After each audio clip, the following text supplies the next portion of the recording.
Tony and Fred did the easy part. We got the engine out. Now it's time to go to the 2.5 swap, which is why we're all here. And honestly, this is the part, like if you can take an engine out of the car, this is the part to do it. We have other videos of us taking engines out of Miatas. This is very similar to every other Miata. So essentially, we're gonna have to take almost everything from this engine to put on the 2.5. The base block and head are pretty much going to be the 2.5. Intake manifold, power steering pump, AC compressor, even the oil filter housing, the clutch, valve cover even. We actually have a different header, but you can use the factory catted header if you want. Alternator and all that stuff, just bolt onto it. And there's a few things that are specific that we have to do. But we're gonna go over the process of taking everything from this 2-liter, putting it onto the 2.5, and then it'll be the install process.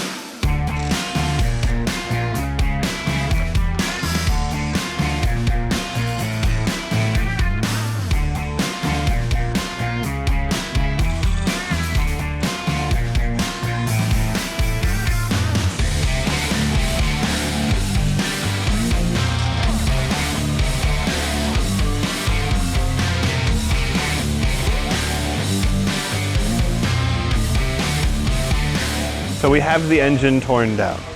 I have pretty much everything off of it.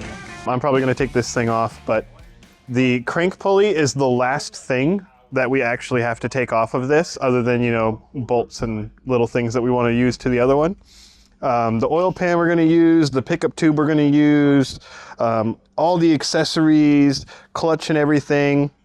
What you saw in the back here is the pilot bearing. It's destroyed. Either way though, we need a new one because the new crank doesn't have one and we can't get that out without ruining it. When you take this crank pulley off, you need to hold the cams in place because the cams will spin and all that other stuff because the crank pulley actually holds the crank where it is with the chain and everything. So if you take the crank pulley off at any time during this and you don't have a special tool in either the back of the cams or some big wrenches holding them right here, everything's gonna spin and go out of time and then you now have a much longer day. I'm gonna clean up the mess I made. We're gonna move over to the new engine, start putting stuff on there. And there's a couple things I'm worried about because this one does have rod knock and there is material in the oil pan. We'll show you that in a little bit. But I want to see if I can get everything out of the pickup tube. If I can make the pickup tube look nice, cool. If not, I'm going to order a new pickup tube because if there's stuff in it, I don't want it in the engine anymore. Well, it's a little story time right now. You might be asking why we're here. So as I said, the other engine got rod knock.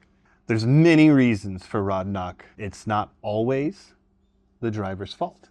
What I think happened with this, the car was tracked before the current owner bought it, and the current owner takes it to autocross religiously. So one thing to think about if you're going to go out and beat on your car is when you beat on your car, it does a lot more degradation to any of the fluids in the car and everything else. So preventative maintenance is much bigger or much more important when you track the car. So what I kind of practice is unless you're using a super expensive oil, you know, I'm in super expensive being like AMSOIL, Motul, Enyos, you know, big three. Royal Purple, shitty. That's probably the biggest one that I absolutely hate. Don't ever buy it, it's horrible. If Royal Purple watches this, you suck. If you're using a really good oil, you still want to keep an eye on it. Now, if your oil ever gets to a dark color, even before black, it should be changed before you go beating on it. I have, in my race car, used Enyos. And Enyos is a very good oil in my mind. And the reason why I think it's a very good oil is because I went from a, you know, top of the line auto parts store oil to Enyos, and the top of the line auto parts store oil would last me 2 days on track. At the end of the second day, if I did anything else with the car, it would burn.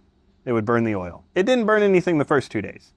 I switched to Enyos, and after 5 events, so 10 days on track, it was still hard to read on the dipstick because it hadn't broken down. I changed it anyways because I didn't trust it to last that long. But this color of oil is a big no-no.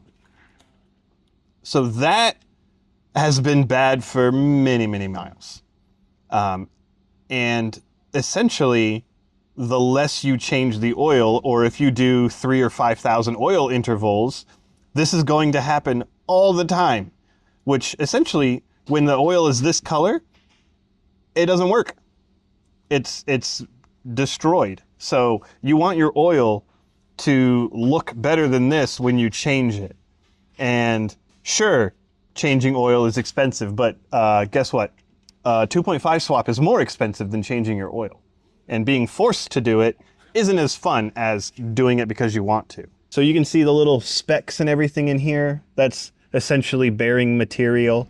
And now, don't get me wrong, the owner of this car, you know, they're not stupid if you're thinking that. It's just something that most people, and when I say most people, I'm going to say 99% of you, don't even think about. Because you haven't had the experience, or you haven't actually beat on the car that much.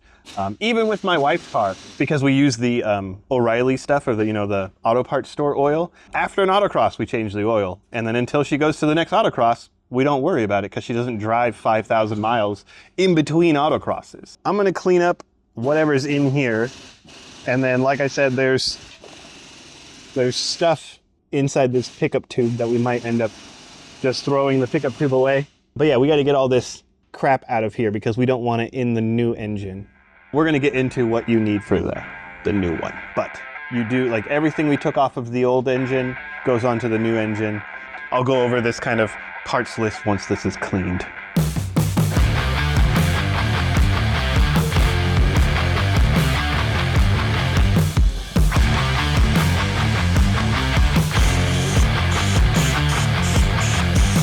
So we have everything over here, and I'm going to go over essentially most, if not all, that you need to swap over, which granted, it is not a small list. I said we were going to get the crank pulley from the other one. We'll do that near the end, or when we have the valve cover off at least. We got a new water pump for it. Granted, you do need a water pump for this engine. It is slightly different. We got a new thermostat for it because this one is different than the Mazda one. We're going to put the power steering pump on. I'm going to use the water pump pulley from the Mazda engine only because of sizes and orientation and all that stuff. When we put the belts on, so this pulley won't be here anymore, but the belt will go down from here to this pulley. And when it does that, it'll touch right in here. So you have to grind this, or there's actually a front cover you can get that doesn't have that in there. We don't really opt for that because most people don't want to spend a couple $100s on a front cover and then have to deal with me taking everything apart. It's just cheaper. We're going to do front main seal, rear main seal, valve cover gasket. We do have to use the valve cover from the Miata. The only difference is we have to use this sensor from this engine. So in order to do that, you have to get this little pigtail. We'll have parts numbers and stuff like that, but we got to put that pigtail into the harness for the Miata. That way that sensor will work. And then there's also a little O-ring seal, whatever it is, because this one has a different seal than the Miata one. The Miata one sits up really far because it's a taller VVTi sensor. So we just throw that one into the valve cover along with the new valve cover gasket. It'll slide on. Intake manifold, the throttle body and everything from the Miata goes on. You can do port matching and stuff, but technically you don't really have to. We have the header over here, all the hoses and stuff that make it a longitudinal car. And then motor mounts and other little bells and whistles, like we're going to use the crank pulley sensor and stuff off of it. So I'm just going to get started on undressing this engine as well, and then we'll start putting all the new stuff on. I will say too, you actually want to use the injectors off of this engine, just because they are slightly bigger than the 2-liter injectors. So.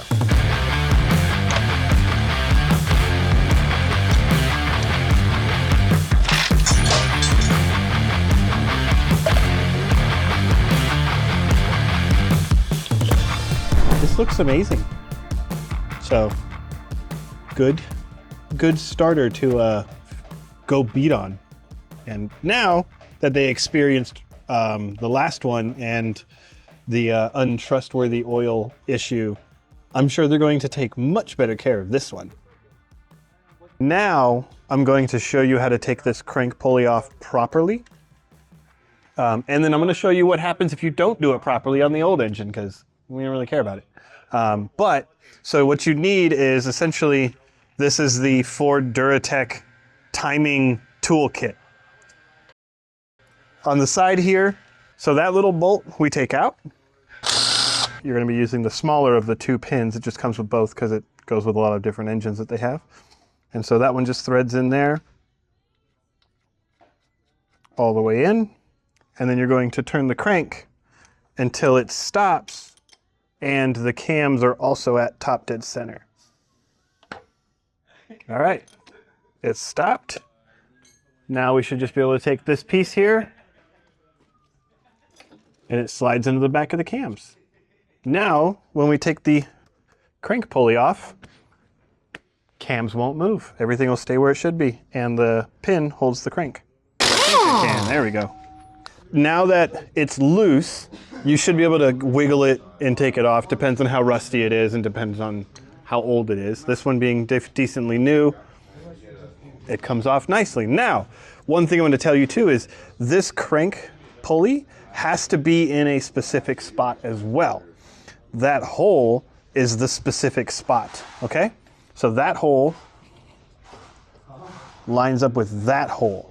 And essentially, before the crank pulley is snug and torqued and everything's all happy with the timing and everything, is you can take one of these bolts, put it through, and you thread it in, and that holds it in spot.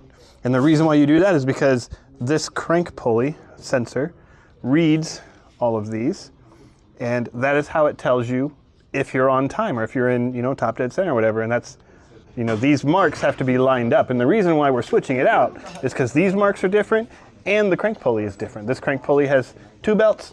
The one coming off the Miata is only for 1 belt. So we're just going to take the crank pulley bolt off. And this is why you shouldn't. You should watch up here because that's where all the action's going to be. Did it move? Nope. It didn't move? My life is a lie. All right, well, we have the right crank pulley. We're going to go throw that one on. And if you want to try, you can, but I wouldn't recommend it. There we go.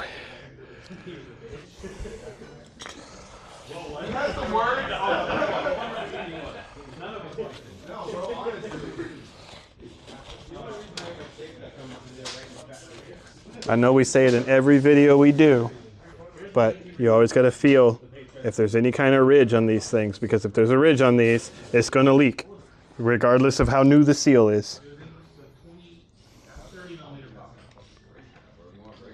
So before we put the crank pulley on for the final time, these are little diamond washers that you get, and if you go onto any of the sites that do the kits for these, or sell parts for the swaps, Fab 9's probably the biggest one that you'll find all of the, or most of the parts for. It might not be all of them, but the majority of them. They sell them. Essentially, it's a little spacer that goes over the crank and whatnot while you put this on.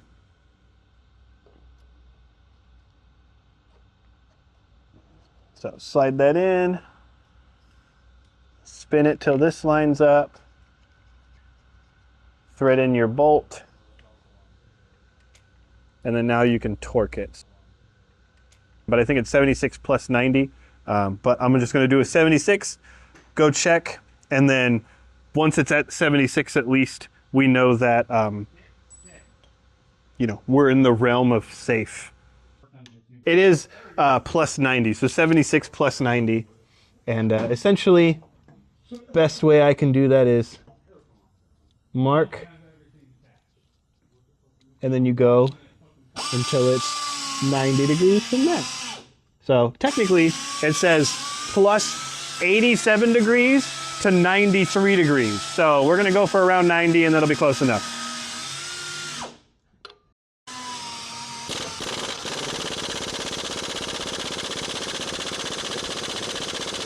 Well,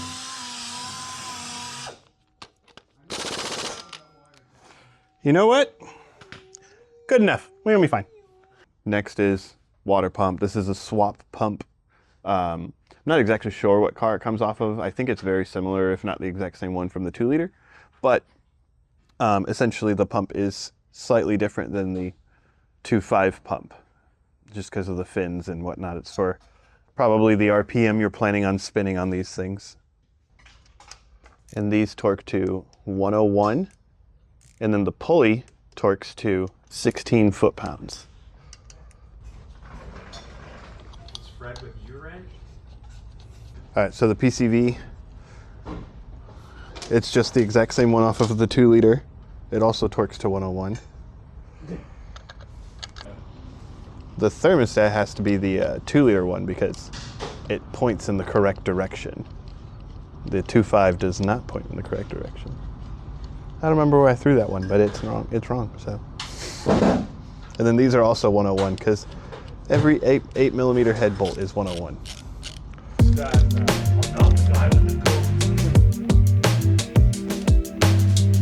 Do not forget to plug that in. It's a little hose on the back of the intake. That's the PCV, and you will have a giant vacuum leak if you forget about it.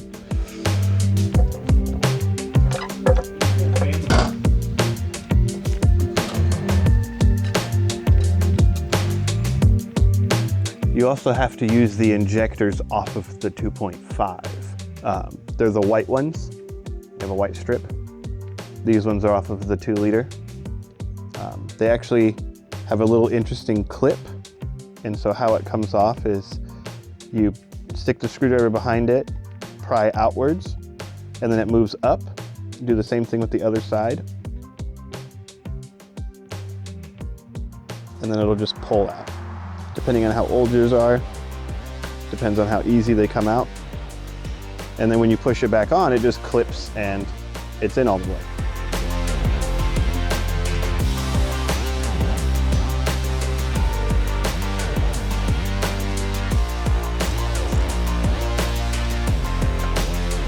So this is the idler bolt from the 2-liter. It has this little metal sleeve in the back that spaces it away from the block.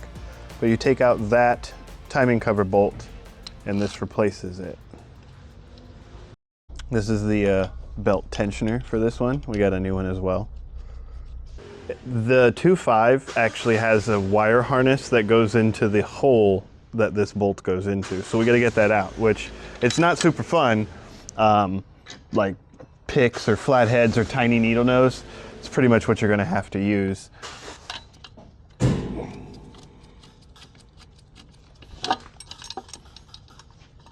So I'm going to wait to put the belt on, only because I have to grind right here because the belt's actually going to hit that while it goes from this pulley to that pulley. And before I start grinding on this, I want to get the valve cover and everything else on so that the engine's sealed before metal shavings start flying everywhere, because we don't want to put metal shavings in the new engine. That's why we're replacing the old one. I'm going to do this mount now. So really it just goes onto these 3 holes. And I'm going to show you the easiest way to get these out. So if you have any of these broken ones, even like the one that was over for the alternator, the easiest way to get these ones out when they're broken like this is you literally just unthread them.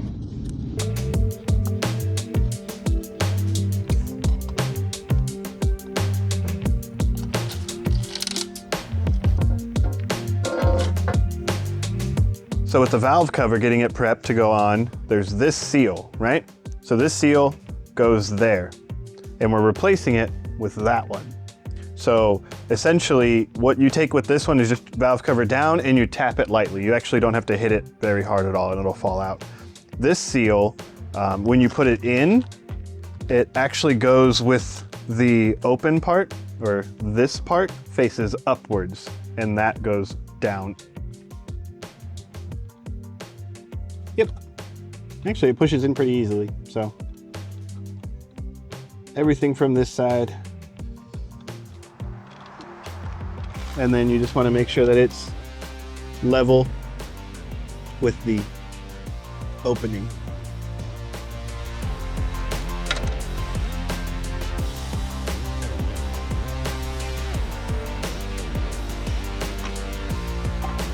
All right, so in my vast thing of all's the datas, there is no data on valve cover, gasket, torque spec for the cover. So what I'm going to do is, I know that they don't do these too tight, so I'm actually going to just do 89 inch-pounds, and we'll see how that goes, because if I had to guess, it's probably somewhere around there.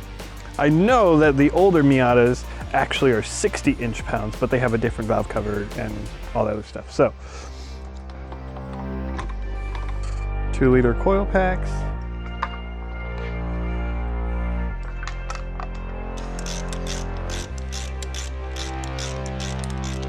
All right, so we got the belt on, and this is what I was talking about. It is 100% touching the timing cover there. So essentially I did this so that I can have an idea of how much or where I want to do it. I'm going to mark it and I'm going to give it some extra, because this is just a giant piece. You're not really going to, I mean, I'm sure if you cut enough, you'll go too far, but the little bit that we need to do, you're not going to cut too far. So you can see how much we've cut away, and we're not there yet. No touchy.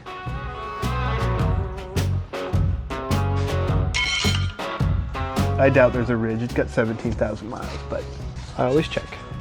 I only put RTV on those two corners. I didn't put it on the oil pan because we're swapping the oil pan. So I want to make sure there's some there. We'll clean it up once we have this oil pan off.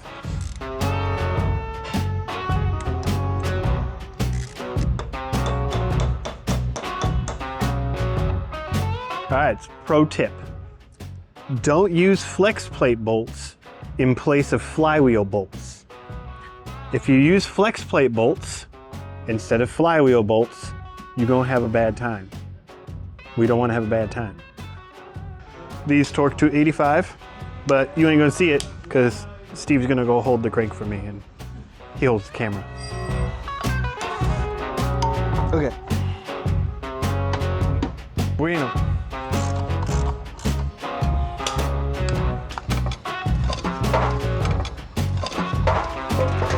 So this is the pickup tube we're putting in, and that's the pickup tube out of the 2.5. So it just bolts back onto the oil pump. You don't have to worry about anything extra on there. The oil pump's the same for both of them. The next thing is the balance shaft delete, which this is the balance shaft that you're going to be deleting out of the 2.5. It's not light. What you need is this massive speed system delete kit. And so it really is just the 4 parts. It also comes with this little tiny baggie of Loctite. I'm gonna do my best to get the Loctite out. But it looks like they give you just enough to put on the threads of the bolt. And so this goes into an oil passage, and it blocks the oil passage so that you don't lose oil pressure, because it's just gonna dump right back into the pan. And then the bolt with the washer holds it in. And then now you have no balance shaft. Now, if you read any of this, they also come with a little thing that says that you need to increase the oil capacity by half a quart. That is only if you're a front-wheel drive vehicle, because you're not supposed to have a balance shaft in the 2-liter oil pan. So you don't have to worry about that. Just put the normal amount of oil in it. The size of that is apparently half a quart. So that's why they tell you to do that. So essentially it's just 4 bolts. It drops down. It's really heavy. If you do it with the engine upside down, a lot easier, but we're doing it with the engine right side up because I don't feel like getting out the engine stand. One of those is for the bolt, and I believe it's the, well, obviously it's the one with the smoother, the smaller hole in there. That's for the plug. That's where oil would come out, but we're going to block that off. There she blows. It torques to 18 foot-pounds, but if you read the instructions, you'll figure that out.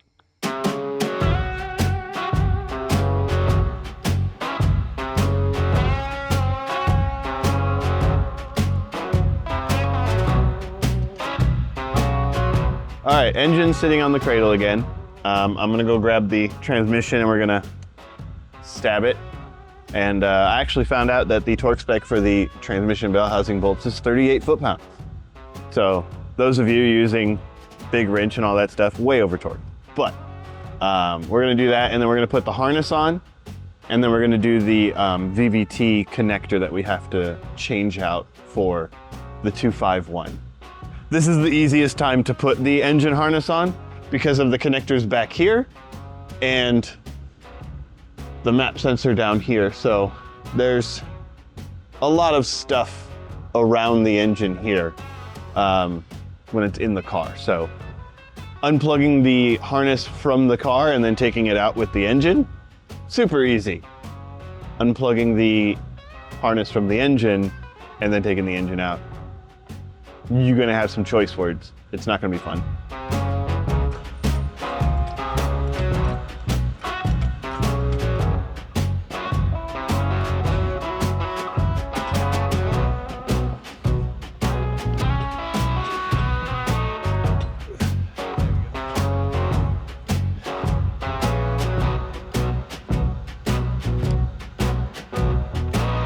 We have the new connector for the VVT done, but these injector connectors are toasted. So the 2.5 connectors will work, and I'm actually just going to depin them, which means I don't actually have to solder anything. We're just gonna unpin each one and then plug it in, and then we'll have a new connector.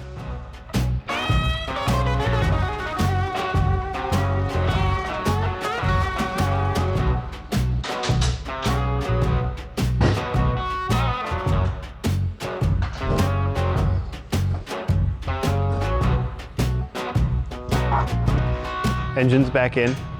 We're not gonna do the rest of it because you just put it back in. Also, we have to send away some stuff for the tune, and it's probably gonna take a week or two for everything to get sent and back and all that stuff. But if you took it out, you should be able to put it back in. If you don't know how to take it out, best time to learn.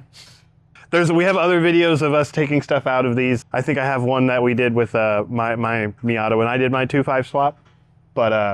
But yeah, so we're just gonna put it back together and then get it started, give it back to the customer when they can. But as for the 2.5 swap, this is not really part of the 2.5 swap because it's the same as if you do a 2 liter. The only difference is what we showed you. So have fun.